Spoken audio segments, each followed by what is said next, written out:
Without you, I am nothing, nothing, nothing.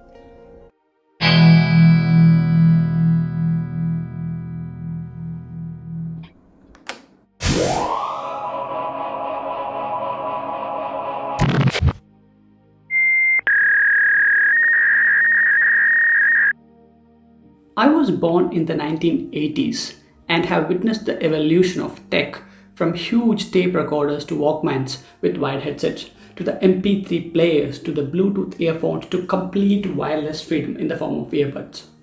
Also, over the years, I have bought products such as dirt cheap Infinity Glide 100 for less than 1000 bucks, then graduated to Sony WXP 400, tried the Blockpunk TW01 earbuds, and recently the Sennheiser 458BT headphones.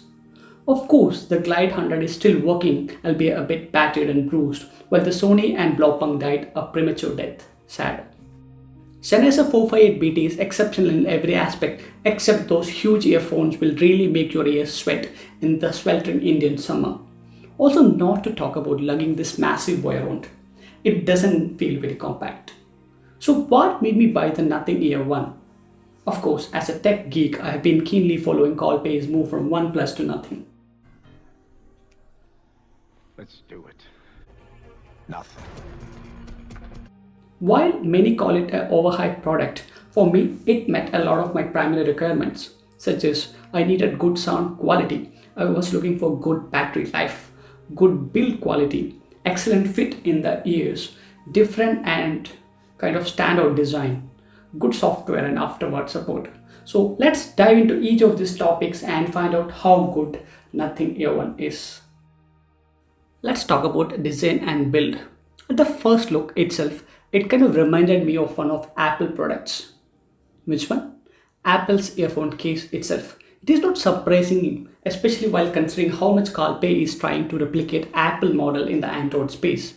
The case feels solid and looks good. The buds do feel light and solidly built. The buds do click into place inside the case for charging.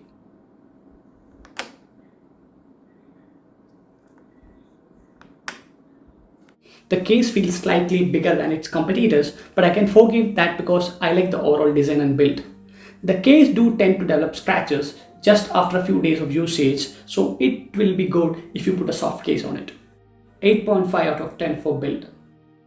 Fit in the ears. The earphone feels really light but solid. I'm using the default ear tip and it fits me perfectly. It didn't pop out even when I was kind of shaking my head during some dance moves inside the bathroom. Sorry for that. I'm a motorcycle rider and one of my main apprehensions was that whether it will be comfortable to wear while using the helmet and while riding. Here one came out with flying colors in this scenario as well.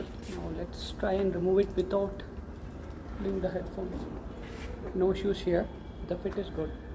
9 out of 10 for fit in the ears.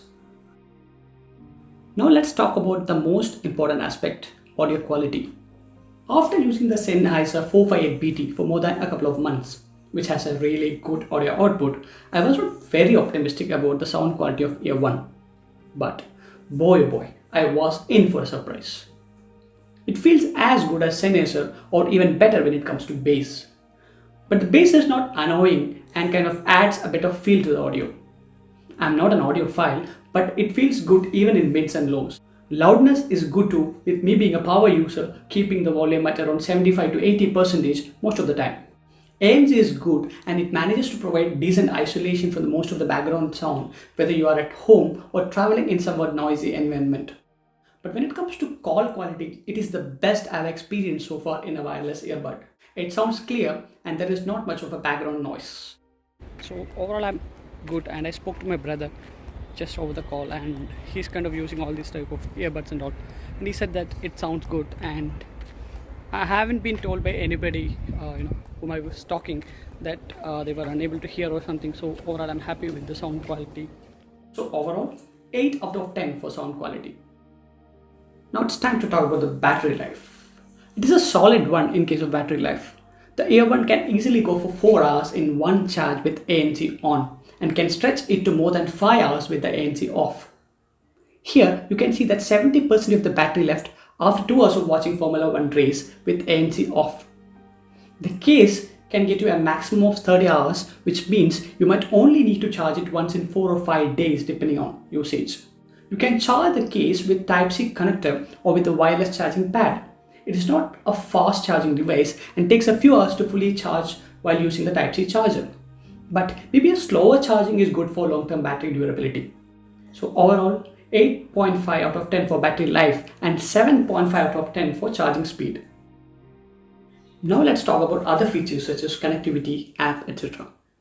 It uses Bluetooth 5.2 and I'm happy with the range and clarity. Once the primary setup is done, it connects immediately every time you take the earbuds from the case, followed by a ping to let you know that Ear 1 is ready for everything. I can easily go from my room to the kitchen to pick something up without the fear of losing the connectivity. Ear 1 uses its official app to help you set it up and play with the features. It can be used to configure tapping features, to modulate the ANC levels, or even to play with the equalizer. Just sliding your fingers up or down the earbuds also helps you control the volume, which while isn't perfect, is definitely very useful.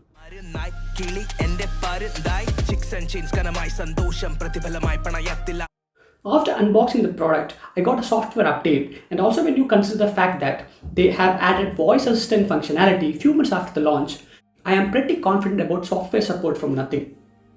It doesn't have multiple device connectivity, which I'm happy about because in my case of 458BT, it used to get annoying due to its tendency to connect with my wife's iPhone and iPad while I was trying desperately to connect it with my Android S20 FE 5G. Maybe it's just my case, I guess. So overall, I'll give 7.5 out of 10 for the features and around 8 out of 10 for the connectivity. So what's the final verdict? I was skeptical even after ordering the product because many reviews were badging Ear 1 as an overhyped product that provides average performance for the money. But after experiencing the product and learning to live with it, I got converted into a fan of Ear 1. It might not be a class leader, but it is a well-balanced product with good sound quality, battery life and features. Not to talk about that well-executed design that helps it and you stand out from the crowd. A good something from nothing.